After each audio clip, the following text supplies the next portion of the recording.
नमस्कार दोस्तों, स्वागत है आपका दृष्टि न्यूज पर। दोस्तों, जो राजस्थान कर्मचारी चयन बोर्ड है उनके द्वारा जो 2018 में स्टेनोग्राफर की भर्ती निकाली गई थी, तो उसके रिगार्डिंग एक अपडेट आया है दोस्तों। तो उसी के लिए ये वीडियो बनाया जा रहा है। तो दोस्तों, थोड़ा सा हम इस वैकेंसी के बारे में आपको बता देते हैं। ये वैकेंसी कब निकली थी और इसका एग्जाम वगैरह कब हुआ था, और जो अभी क्या मांग उठ रही है, बोर्ड की तरफ से क्या जवाब आया है, वो भी हम आपको बताएंगे। तो वीडियो को आगे शुरू करने से पहले हम आपसे अनुरोध करेंगे दोस्तों कि अगर आप चैनल पर नए हैं तो चैनल को सब्सक्राइब कर लीजिए, वीडियो को लाइक कर लीजिए अगर पसंद आता है तो, क्योंकि इस प्रकार के वीडियो और इस प्रकार की इन्फॉर्मेशन हम कंटिन्यू समय समय पर लाते रहते हैं आपके लिए। ठीक है।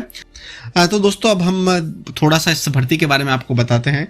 दोस्तों, ये भर्ती जो है 4 जुलाई 2018 को इसका विज्ञापन निकला था। ठीक है। फिर उसमें थोड़ा सा संशोधित करके इसको 18/8/2020 को इसमें ऑनलाइन आवेदन पुनः मांगे थे। और आपको पता ही है कि 2020 में जो कोरोना काल काफ़ी पीक पर था, और 2020 में तो लगभग आप मान के चलिए कि वर्क फ्रॉम होम भी थे सब जगह, इस प्रकार से। ठीक है दोस्तों, तो फिर 18/8/2020 को जो आवेदन मांगे गए, उसके बाद दोस्तों 21 मार्च को इसकी परीक्षा आयोजित की गई। 21 मार्च 2021 को इसकी परीक्षा वगैरह आयोजित की गई, और 16 जुलाई को इसका रिजल्ट जारी कर दिया गया, 16 जुलाई 2021 को। ठीक है दोस्तों, तो बीच में मतलब नॉर्मलाइजेशन वगैरह की मांग उठी, क्योंकि परीक्षा बहुत चरणों में हुई थी, लगभग 17 चरणों में ये परीक्षा हुई थी दोस्तों। तो उसी के पहले एक पटवारी परीक्षा भी हुई थी अभी फिलहाल में, जो आपको पता ही होगा। तो पटवारी परीक्षा में क्या हुआ था कि 4 चरणों में हुई थी, और जो उसका रिजल्ट जारी किया था वो नॉर्मलाइजेशन के आधार पर किया गया था। ठीक है। तो फिर मतलब उसी को भी ध्यान में रखते हैं, और ये मतलब ये तो पहले से भी चल रहा था कि जब 4 चरणों में जो परीक्षा आयोजित हुई, तो फिर नॉर्मलाइजेशन के आधार पर उनका जो रिजल्ट दिया गया। तो ये परीक्षा तो मतलब 17 चरणों में आयोजित हुई थी, तो इसमें तो 100% इसको नॉर्मलाइजेशन में ही रिजल्ट को देना चाहिए। तो पहले इसकी बात चल रही थी। फिर 31/1/2022 को मतलब जो राजस्थान कर्मचारी चयन बोर्ड है उनके द्वारा मतलब आदेश आया कि हमने नॉर्मलाइजेशन के संबंध में एक्सपर्ट कमेटी बना ली है, और उसकी जो प्राप्त राय के अनुसार जो भी वो कमेटी डिसाइड करेगी उसके अनुसार तो अग्रिम कार्यवाही इसमें सुनिश्चित करेंगे।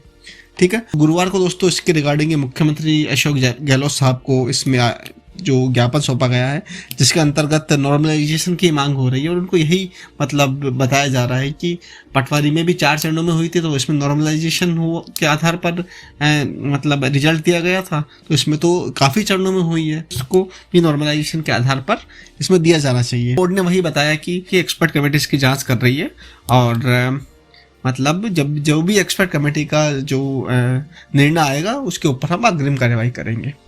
ठीक है दोस्तों, तो सबसे पहले ये बात आती है कि नॉर्मलाइजेशन होता क्या है दोस्तों।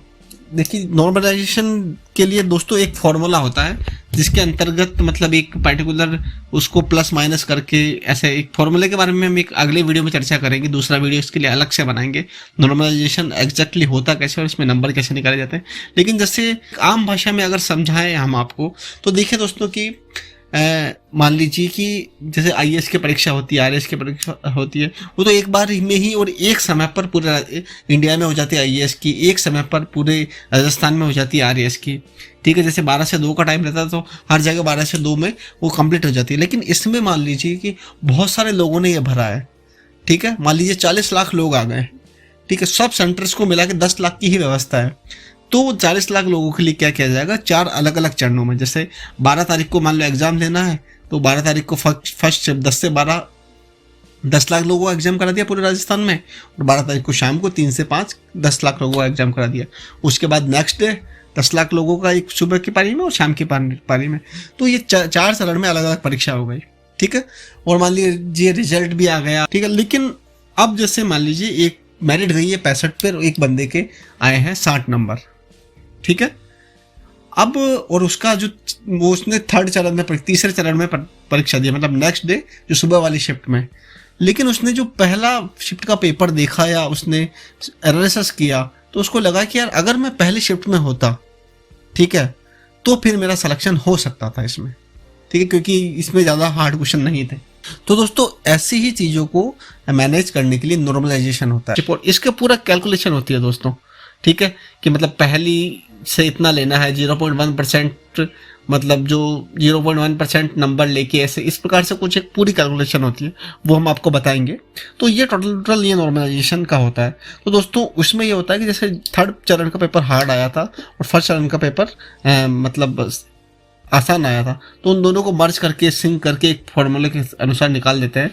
तो जैसे जो आसान चरण वाला है, ठीक है, उसका अगर नंबर वही रहते हैं तो जो हार्ड वाले पेपर का था उसके बढ़ जाएंगे, या ऐसा कुछ होता है दोस्तों, ठीक है, इस पूरे नॉर्मलाइजेशन प्रोसेस में, जिससे कि जो मतलब सभी को बराबर समानता के साथ देखा जाए, क्योंकि इसमें बच्चों की गलती नहीं है ना दोस्तों।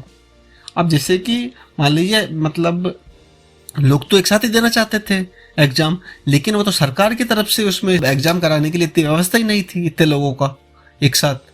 तो उस व्यवस्था को ध्यान में रखते हुए नॉर्मलाइजेशन की मांग होती है, और आईबीपीएस वगैरह सब में ऐसा ही होता आता है दोस्तों, ठीक है। तो यही पूरा नॉर्मलाइजेशन का प्रोसेस था। तो अगर आपसे अनुरोध है कि आप इस चैनल के साथ बने रहिए, जो भी नई सूचना आएगी इसके रिगार्डिंग हम आपको जरूर देंगे, ठीक है। Thank you.